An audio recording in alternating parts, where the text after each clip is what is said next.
Oh, I just want to show you this cool quick kit.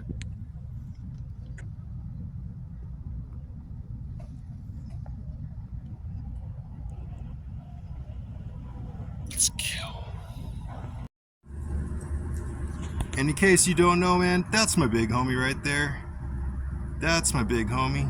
I just said what up to him and showed him something. Let me show you what I showed him.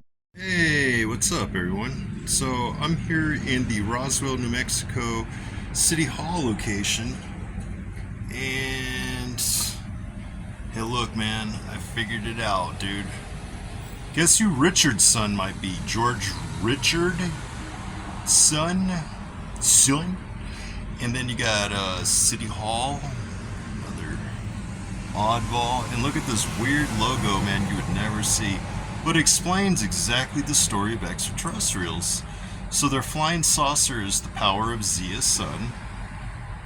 And they were harnessing it from these alien extraterrestrials that they had watching over the night, and they're farming. So there it is, there's the mystery, and that seal has been broken by real extraterrestrials.